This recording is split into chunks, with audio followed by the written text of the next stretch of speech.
전 세계 코로나19 확진자가 170만 명에 근접하는 가운데 사망자는 10만 명을 넘어섰습니다. 미국에서는 감염 확산세가 정점 근처에 도달했다는 평가가 나왔고 유럽에서는 재확산 불안 속에 각국의 봉쇄 조치가 연장되고 있습니다. 취재기자 연결해 보겠습니다. 조수영 기자. 네, 국제부입니다. 네, 전 세계 피해 상황 한번 정리해 주시죠. 네, 전 세계에서 코로나19로 인한 사망자가 10만 명을 넘어섰습니다. 오늘 오전 10시 현재 국제 통계 사이트 월도미터의 실시간 집계에 따르면 210개 국가와 지역에서 10만 2천여 명이 숨진 것으로 집계됐습니다. 불과 8일 만에 2배로 증가한 겁니다. 현재까지 전 세계에서 발생한 코로나19 감염자는 169만 7천여 명이 됐습니다. 이 가운데 37만여 명은 완치됐고요. 아직 치료 혹은 회복 단계에 있는 121만여 명 가운데 4만 9천여 명이 중증 환자로 분류됐습니다.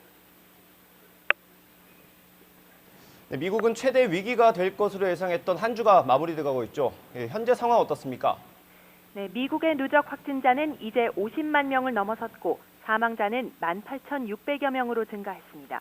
트럼프 대통령은 오늘 아침 백악관 태스크포스 기자회견에서 미국의 감염률이 정점에 가까워지고 있다고 평가했습니다. 두 가지를 근거로 들었는데요. 먼저 최대 확산지 뉴욕의 입원율이 낮아지고 있다고 말했습니다. 이는 앤드류 쿠오모 뉴욕 주지사가 며칠째 언급한 내용과 맥을 같이 합니다. 두 번째로는 전국의 코로나19 감염자 곡선이 평평해지고 있다고 설명했습니다.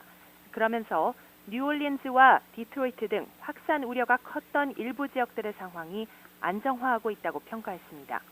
트럼프 대통령은 또 미국 내 전체 사망자 수가 애초에 예측한 10만 명보다는 훨씬 적을 것이라고 예상했습니다. 앞서 백악관 태스크포스는 이번 한 주가 가장 많은 사망자가 발생하는 시기가 될 것으로 전망했는데요.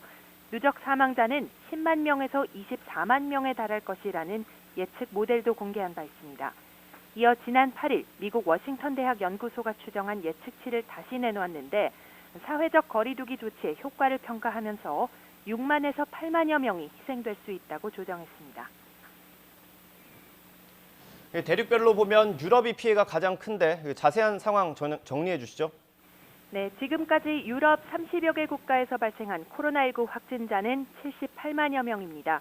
감염자 규모가 가장 큰 나라는 스페인이 15만 8천여 명, 이탈리아 14만 7천여 명, 프랑스 12만 4천여 명, 독일 12만 2천여 명, 그리고 영국은 7만 3천여 명 순입니다. 유럽 전체의 누적 사망자는 6만 8천여 명으로 집계됐는데요. 사망자는 이탈리아가 18,800여 명으로 가장 많고 스페인은 16,000명, 프랑스 13,000여 명, 영국은 8,900여 명입니다. 유럽에서는 주요 피해국들을 중심으로 일일 확진자 증가율이 다소 둔화했다는 진단이 나오고 있습니다. 이에 따라 일부 국가에서 점진적인 봉쇄 완화 계획을 발표하며 출구 전략을 모색하고 있습니다만 한편에서는 제한 조치의 추가 연장도 이어지고 있습니다. 너무 섣불리 봉쇄를 해제하면 재확산 우려가 있다는 이유에서입니다.